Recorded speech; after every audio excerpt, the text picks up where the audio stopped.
Hola, mi nombre es Astrid Smuth, yo soy médica infectóloga, trabajo en el Hospital Italiano de Buenos Aires y el tema que vamos a abordar va a ser el de vacunas en pacientes con trasplante de órgano sólido. En cuanto al temario de la clase, vamos a iniciar con los objetivos y los tiempos ideales para indicar las vacunas, cuáles son las vacunas que deben tener indicadas, ya sea las estacionales como otras vacunas que están incluidas dentro del calendario en este tipo de pacientes, vacunas especiales que determinados grupos se beneficiarían, aquellas vacunas que tienen contraindicadas por ser pacientes inmunocomprometidos, y terminaremos con las vacunas que están recomendadas a los convivientes de pacientes que están trasplantados. Para iniciar, vamos a comenzar con los objetivos de la vacunación y cuáles son los tiempos ideales para indicar cada vacuna. El objetivo de la vacunación es proteger al receptor de trasplantes de enfermedades inmunoprevenibles. Es una de las medidas más costo efectivas para prevenir enfermedades infecciosas. Ha logrado erradicar la viruela y se prevé que podría erradicar la polio y el sarampión. A pesar de estos grandes avances, sabemos que hay grandes problemas en cuanto a la implementación de la vacunación. Uno de ellos es la falta de concientización tanto de pacientes como de algunos médicos para que tengan sus calendarios al día y estimulen la vacunación. Y por otro lado, pérdida de oportunidades perdidas. Son aquellos pacientes que los vemos por consulta o en la internación y nos olvidamos de recordar si tienen todas las vacunas al día y actualizar su esquema. En cuanto a los tiempos ideales para la vacunación, lo ideal siempre es vacunar a los pacientes en la etapa pretrasplante. ¿Por qué ese es el mejor momento? Porque los pacientes en este momento o no están inmunocomprometidos o tienen una inmunosupresión leve asociada a su enfermedad de base, es decir, que van a tener una mucho mejor respuesta que en el periodo post-trasplantes, en lo cual la inmunosupresión es mayor. Todas aquellas vacunas a virus vivos inactivados pueden darse hasta 2 semanas antes del trasplante, mientras que si estamos hablando de vacunas a virus vivos atenuados, deben darse de 4 a 6 semanas antes del trasplante por la posibilidad de causar una infección en el periodo post-trasplante, dada la alta inmunosupresión de este periodo. En cuanto al post-trasplante, acá dividimos las vacunas en virus estacionales y el resto de las vacunas. En cuanto a virus estacionales, llamados a esto influenza y SARS-CoV-2, estos virus pueden darse a partir del primero o tercer mes post-trasplante, cuando comienza la época de circulación de estos virus estacionales. El resto de las vacunas, idealmente hay que esperar entre los 3 a 6 meses, cuando la función del órgano esté estable, la inmunosupresión ya alcance valores estables y no presente rechazos agudos. El primer tema del que vamos a hablar es de las vacunas estacionales.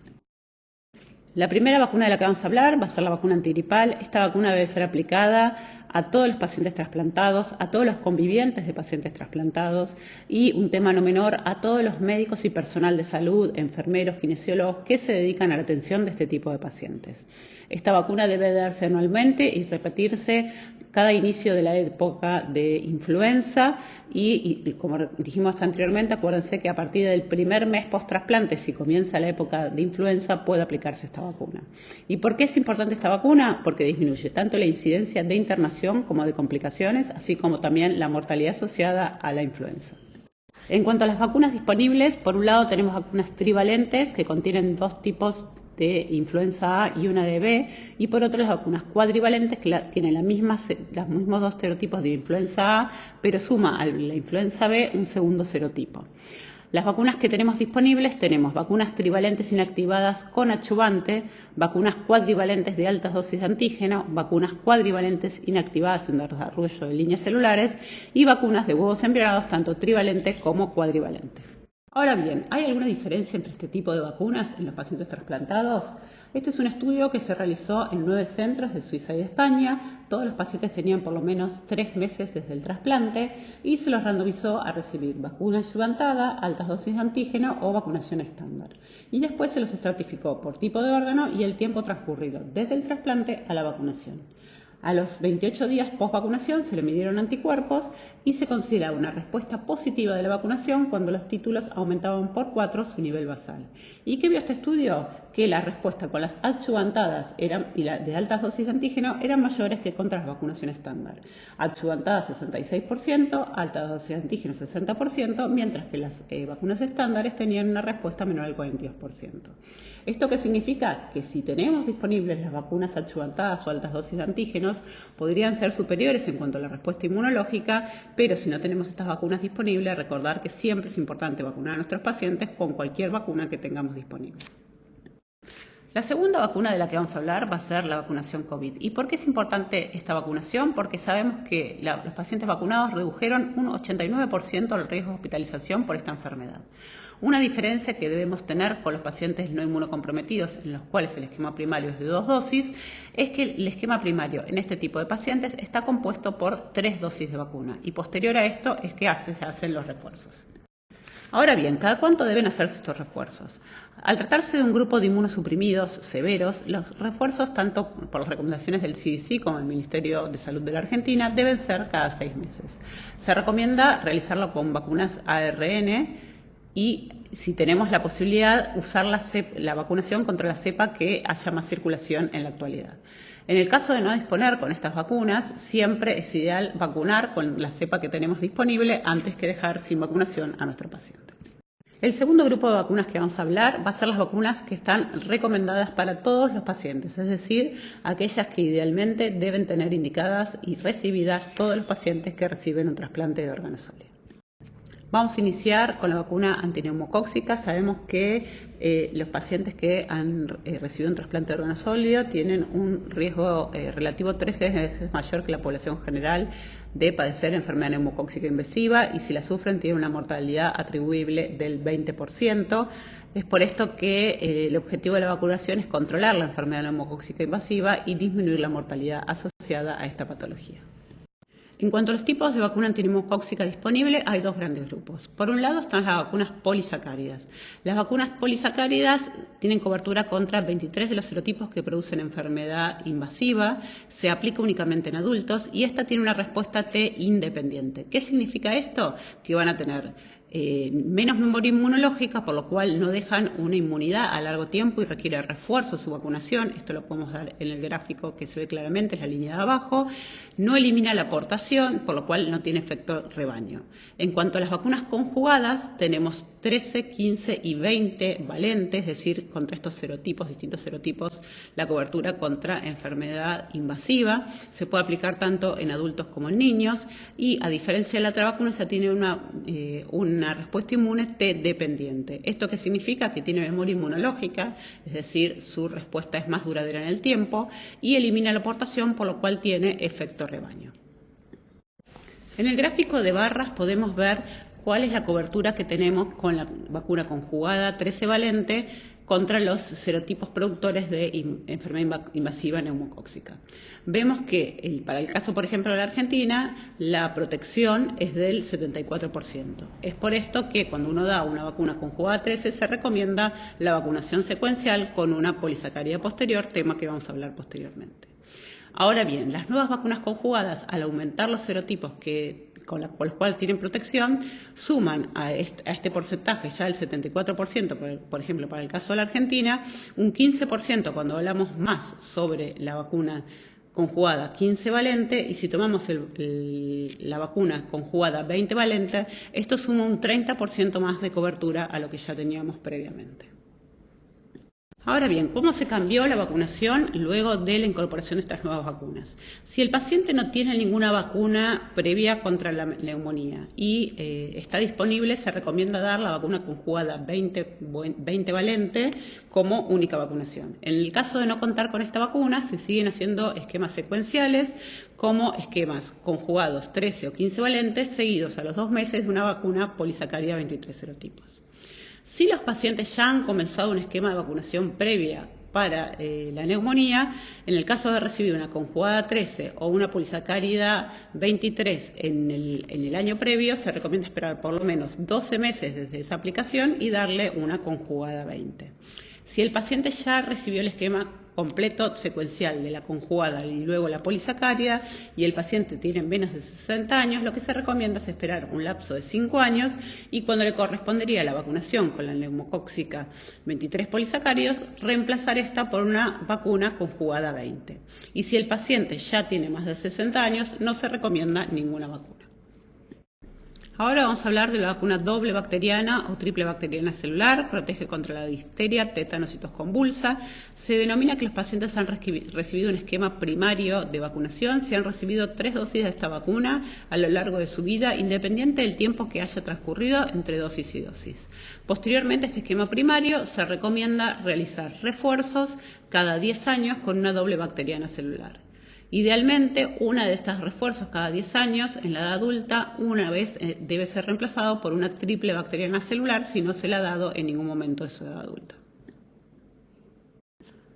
Vamos a hablar ahora de hepatitis B. La vacunación contra la hepatitis B es fundamental tanto en los pacientes trasplantados como los que están en lista para recibir un trasplante de órgano. Esto es importante porque este grupo de pacientes está en el mayor riesgo que la población general de desarrollar esta infección porque están más en contacto con el sistema de salud, más procedimientos invasivos, más riesgo de transfusiones, por lo cual siempre es bueno que estén protegidos contra este virus. También tenemos que sumarle a esto que si adquieren una infección por hepatitis B de novo, al estar inmunosuprimidos, tienen más riesgo de desarrollar cirrosis y más riesgo de tener hepatocarcinoma en forma secundaria. Por otro lado, un dato no menor, que los pacientes que están en lista de trasplante para recibir un hígado, si ya al tener una hepatopatía de base y tienen una hepatitis B sobre un hígado dañado, tienen más riesgo de hacer formas fulminantes. Y no menor el dato de que si los pacientes están vacunados y tienen buen título de anticuerpos, pueden recibir un donante que tenga anticore positivo con mayor tranquilidad que aquellos que no están vacunados. Todos los pacientes candidatos a trasplante de órgano sólido deben chequear su serología para hepatitis B. Si tienen antígeno negativo, anti-S negativo, anticore negativo, estos pacientes no tuvieron contacto con el virus y deben ser vacunados. Aquellos pacientes que tienen un antígeno positivo y un anticore positivo son pacientes que tienen una infección crónica y estos deben ser evaluados para ver qué patopatía tienen asociada y qué tratamiento o no van a requerir. Por otro lado, los pacientes que tienen un anti-S positivo y un anticore positivo son pacientes que han tenido una infección pasada. Y aquellos que tienen solo anti-S positiva con anticore y antígeno negativo son los pacientes que han recibido la vacuna y han respondido a la misma. Hay varios esquemas de vacunación para hepatitis B propuestos. Están los esquemas de simple dosis, los esquemas estándar de 0, 1 y 6 meses. Estos se recomiendan en la etapa pretrasplante para los órganos intratorácicos que no tienen inmunosupresión previa al trasplante. Por otro lado, tenemos vacunas de doble dosis, es decir, darle el esquema clásico de 0, 1 y 6 meses, pero al doble de la dosis que el esquema estándar. Este estudio de doble dosis se probó principalmente en pacientes cirróticos que vieron que los pacientes que recibían una doble dosis de vacunación subían la respuesta del 37 al 62%, por lo cual se empezó a recomendar este esquema de doble dosis en pacientes cirróticos, pero también en aquellos que tenían insuficiencia renal en la etapa terminal y aquellos pacientes que tenían inmunosupresión previa al trasplante o en la etapa post-trasplante. Hay esquemas acelerados si queremos acortar los tiempos para tener buen título de anticuerpos. Recordar que estos son menos inmunogénicos, por lo cual siempre requiere un refuerzo al año, ya que bajan rápidamente la dosis de anticuerpos. El esquema acelerado clásico es 0, 1 y 2 meses, pero se puede hacer un ultra rápido de 0, 7 y 21 días. Siempre, como sabemos, dentro de los factores de riesgo para una menor respuesta a la vacunación está el inmunocompromiso, debemos testear anticuerpos posterior a la vacunación. ¿Cuándo? De 4 a 8 semanas posteriores a la última dosis de vacuna. Se recomienda solicitar una antisuperficie y si estos títulos son positivos, los mismos deben testearse en la etapa post-trasplante una vez por año para ver si los pacientes requieren o no un refuerzo para aumentar estos títulos.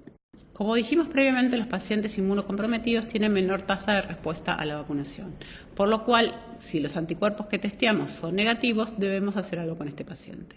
Lo que se recomienda es, aquellos pacientes que han recibido estos esquemas con simple dosis o aquellos pacientes que hayan recibido esquemas con doble dosis, deben recibir un segundo ciclo de vacunación con doble dosis, ya sea 3 o 4 dosis, dependiendo si es un esquema simple o un esquema acelerado. Un porcentaje de estos pacientes no van a responder y acá podemos pasar a los esquemas intradérmicos. Estos esquemas intradérmicos están probados en reducido grupo de pacientes y hay varios esquemas propuestos. Algunos son de 5 microgramos intradérmico cada 2 semanas por 8 dosis, con una respuesta inicial del 45%. Recordar que en estos pacientes siempre hay que dar un booster de doble dosis posterior al año de este esquema intradérmico. Hay otros esquemas que también tienen 10 microgramos, es decir, el doble de la dosis semanal por 2 y dosis con una respuesta similar.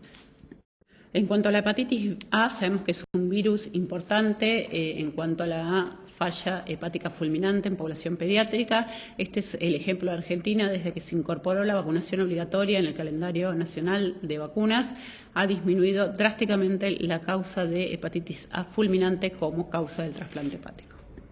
Como bien sabemos, América Latina es una zona endémica de hepatitis A, por lo cual se recomienda testeo previo con serología antes de la vacunación, ya que la seroprevalencia es mayor del 30%. En todos aquellos pacientes que son negativos deberían estar vacunados, pero la recomendación es muchísimo más fuerte en aquellos pacientes que van a recibir un trasplante de hígado, y la misma se administra 2 dosis separadas por 6 meses. Una patología que debemos tener en cuenta y la cual hay una vacuna disponible es la varicela zóster. Sabemos que la reactivación del virus varicela zóster es mucho más frecuente en la población trasplantada, que puede ser hasta 17 veces mayor que la población general, y que el periodo de mayor aparición de esta complicación suele ser el primer año post-trasplante, pero tiene una incidencia acumulada que continúa con los años posteriores al trasplante, por lo cual puede aparecer en cualquier momento del periodo post-trasplante. ¿Y cuál es el problema de este grupo de pacientes? Que tienen mayor severidad de la infección, con mayor riesgo de complicaciones. 1/3 de los pacientes que van a padecer reactivación del herpes zóster en pacientes trasplantados van a tener complicaciones, y de ella la más común es la neuralgia posherpética. Los estudios PIVOT hechos en pacientes no inmunocomprometidos sobre la vacuna varicela zóster han demostrado una eficacia para prevenir la aparición del zóster en mayores de 50 años del 97% y en los mayores de 70 mayor al 91%. En cuanto a la complicación de la neuralgia posherpética, que es la más temida, la efectividad para prevenir esta complicación es del 91% en los mayores de 50 y de casi el 89% en los mayores de 70 años. La vacuna contra el virus varicela zóster es una vacuna conjugada adyuvantada que también fue probada en pacientes con trasplante. Es un estudio multicéntrico que se realizó en más de 250 pacientes trasplantados de riñón con más de 18 años, que se aplicó la vacuna versus placebo entre los 4 y los 18 meses post-trasplante. Lo que se vio en este estudio fue respuesta a anticuerpos. Vieron que más del 80% tiene anticuerpos positivos a los 12 meses de la vacuna y se persisten por los 12 meses posteriores a la vacunación. Esta respuesta es mayor en los pacientes que se vacunan con menos de 50 años y también observaron una respuesta humoral mayor al 70%. No observaron efectos adversos diferentes a los que se encontraron en el estudio PIVOT. Estos son dolores y molestias en el sitio de aplicación, algún enrojecimiento local o alguna febrícula, malestar general que duran 24 o 48 horas y desaparecen en forma espontánea o con alguna medicación sintomática. No vieron ni aumento de rechazos ni deterioro de la función renal asociados a esta vacuna. Dado los estudios que presentan la efectividad de esta vacuna y el riesgo de complicación frecuente de esta patología, varias sociedades científicas, ya sea internacionales como la Sociedad Americana de Trasplante o sociedades locales como la Sociedad Argentina de Infectología o la Sociedad Argentina de Trasplante, entre otras, han recomendado la incorporación de esta vacuna a todos los pacientes en el periodo post-trasplante entre los 3 y los 12 meses posteriores al mismo. El próximo tema que vamos a tratar son aquellas vacunas especiales en las cuales algún grupo de pacientes puede verse beneficiado con la misma. En este grupo de vacunas, la primera que vamos a hablar es la vacuna contra el HPV. Tenemos 3 vacunas disponibles: la vacuna bivalente, que es efectiva contra los serotipos 6 y 18, la vacuna cuadrivalente, que suma al anterior los serotipos 11 y 16, y la vacuna nanovalente, que suma los serotipos 31, 33, 45, 52 y 58. Lo que podemos ver en el gráfico es la efectividad de las vacunas para proteger contra distintos cánceres según la mayor cobertura que tengan. Esto es, a mayor cobertura, mayor protección contra el cáncer de cervix, el cáncer del vulva y el cáncer anal, no así contra las verrugas, que la efectividad de las vacunas es igual para todas ellas. Al igual que otras patologías de las que ya hablamos, el HPV es mucho más frecuente en la población trasplantada que en la población general, tanto el tema de verrugas como los cánceres asociados como el HPV. Por ejemplo, si tomamos el cáncer cervical o anogenital, los pacientes trasplantados tienen un riesgo 20 veces mayor que la población general. Es por esta razón que los pacientes que han recibido un trasplante de órganos sólidos, ya sean varones o mujeres, se recomienda la vacunación con esta vacuna contra HPV hasta los 45 años. Idealmente el esquema debe iniciarse en la etapa pretrasplante, se hace el esquema tradicional de 0, 2 y 6 meses, pero si no se pudo aplicar la misma en el periodo pretrasplante, puede hacerse en el periodo post-trasplante, iniciando la vacunación entre los 6 y los 12 meses post-trasplante. Una vacuna incorporada hace poco a la región es la vacuna del virus sincicial respiratorio. A nivel mundial, esta enfermedad causa 64 millones de infecciones respiratorias agudas. Sabemos que los pacientes más propensos a sufrir estas infecciones son los extremos de la vida, principalmente los neonatos y los adultos mayores, y dentro de los adultos mayores, los pacientes que tienen comorbilidades cardiopulmonares son los de mayor riesgo. Pero no debemos olvidar que la población inmunocomprometida también tiene un riesgo incrementado de hospitalización y mortalidad por estos virus. En cuanto al virus, sabemos que hay dos subgrupos, el A y el B, y ambos subgrupos tienen una proteína de membrana, que es la proteína F, que en su forma prefusión es el target donde va dirigida la vacuna. Hay 2 vacunas disponibles en la actualidad y ahora vamos a hablar un poquito de ellas. Vamos a comenzar con Arexvy. Arexvy es una vacuna conjugada adjuvantada que utiliza el mismo adjuvante que la vacuna de virus varicela zoster, pero a mitad de dosis. El estudio PIVOT incluyó casi 25.000 pacientes con una edad mediana cercana a los 70 años. Nuevamente no incluyó pacientes inmunocomprometidos, pero sí casi 40% de los pacientes que incluían tenían comorbilidades coexistentes, principalmente cardiopulmonares. Cuando vemos la efectividad de la vacuna para cualquier enfermedad producida por virus sincicial respiratorio es del 71.7. Ahora bien, cuando tenemos cuadros más severos como enfermedad del tracto respiratorio inferior, la efectividad sube al 82.6. Cuando hablamos de enfermedad grave del tracto respiratorio inferior, la efectividad ya sube al 94.1 y la misma se mantiene muy alta en aquellos pacientes que tenían comorbilidades existentes. Recordar las más frecuentes, las cardiopulmonares, llegando a una efectividad del 94.6%.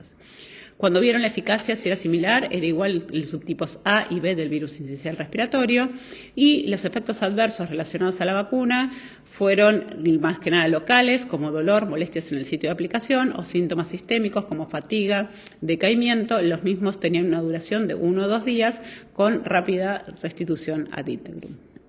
Posterior a este primer estudio PIVOT, se siguió controlando a los pacientes enrolados en el estudio durante las temporadas invernales siguientes. En la segunda temporada, a los pacientes que habían recibido una vacuna se los dividió a unos a recibir un refuerzo al año de la vacuna y a los otros que habían recibido la vacuna no recibieron dicho refuerzo, y vieron que al final de la temporada la efectividad era igual en ambos grupos. Lo mismo sucedió al final de la tercera temporada. ¿Esto qué significa? Que con una dosis de vacuna estaríamos cubiertos por al menos 3 temporadas contra este virus sin necesidad de refuerzo anual, como pasa, por ejemplo, con el virus de la gripe.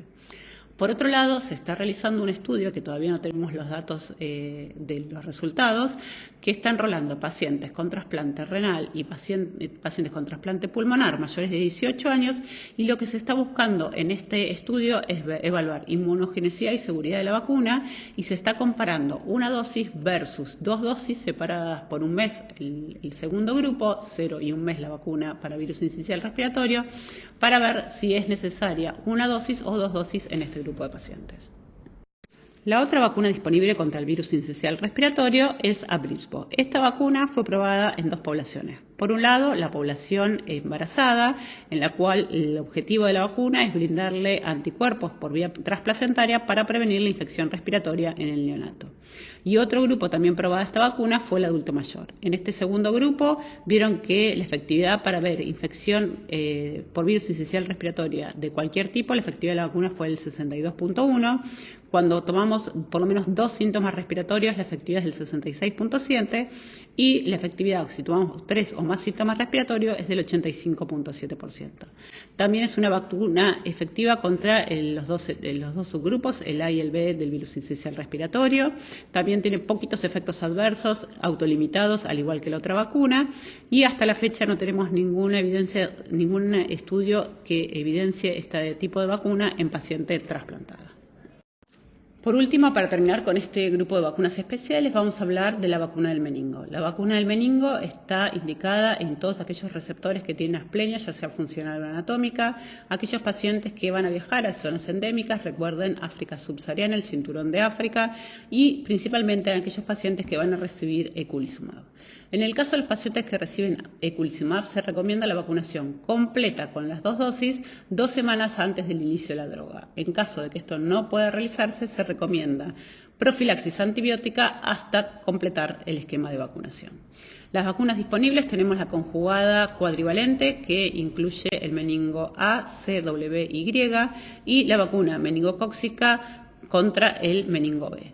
No hay datos de vacuna meningo B en pacientes trasplantados de órgano sólido, pero se recomienda vacunación con ambas vacunas, 2 dosis de ambas vacunas, para decir que el paciente está protegido contra el meningo. Vamos a seguir con un tema no menor y son las vacunas que no pueden recibir nuestros pacientes trasplantados. Las vacunas que están contraindicadas en el grupo de pacientes trasplantados son las vacunas a virus vivos atenuados. Y esto es porque al estar inmunocomprometidos pueden, al no obtener un sistema inmune que responda correctamente a este virus que está atenuado, causar la enfermedad posterior a la vacunación. Estas vacunas son fiebre amarilla, dengue, BCG, triple viral, varicela, rotavirus, fiebre tifoidea, las fiebres hemorrágicas locales y la sabina oral. Como último tema vamos a hablar de qué vacunas deben recibir los convivientes de los pacientes trasplantados. Un tema no menor y que muchas veces olvidamos es la vacunación de los convivientes del grupo de pacientes trasplantados. ¿Por qué es esto? Porque el paciente trasplantado, al ser inmunocomprometido, tiene menor respuesta a las vacunas. Y el principal lugar de adquisición de las infecciones suele ser el entorno familiar, por lo cual si nosotros protegemos de la infección a los convivientes, también estamos protegiendo a nuestro paciente. Todos los convivientes deben recibir vacuna antigripal anual, deben tener la vacunación de COVID según calendario asociado a edad y comorbilidades. Si el paciente trasplantado es susceptible a varicela, sarampión, rubiola, en el caso de que son vacunas virus vivo atenuado y no puede recibir la vacunación, la indicación es que sus convivientes reciban la vacuna para proteger por efecto rebaño a nuestro paciente trasplantado. En el caso de darle, por ejemplo, la vacuna varicela y hacer un rash local en la zona de aplicación, se recomienda que no tenga contacto con el paciente trasplantado hasta que las lesiones estén en estadio costra. Por otro lado, hay vacunas orales que son a virus vivo atenuado que se eliminan por materia fecal, como la Sabin y el rotavirus. La Sabin se ha retirado del calendario, pero en el caso de que un familiar haya recibido esta vacuna, debe evitar el contacto con el paciente trasplantado por un mes, y en el caso de la Sabin oral, lo que se recomienda es mucho cuidado con el manejo de las excretas. Idealmente que el pañal no lo maneje el paciente trasplantado, y en el caso de que lo tenga que cambiar el paciente trasplantado, que lo haga con barbijo, con guantes, que una vez para eliminar el pañal lo haga con doble bolsa y que se higienice bien las manos luego de manejar el pañal. Para concluir, podemos decir que la vacunación es una medida costo efectiva en este grupo de pacientes. Siempre es mejor darla en el periodo pretrasplante, ya que los pacientes van a tener una mejor respuesta, ya que tienen menor inmunosupresión. En el caso de darlas en el post-trasplante, todo lo que son vacunas estacionales entre el primero o tercer mes post-trasplante ya pueden aplicarse. El resto de las vacunas, idealmente hay que esperar que la función del injerto esté estable, no tenga rechazos y tenga una inmunosupresión estable.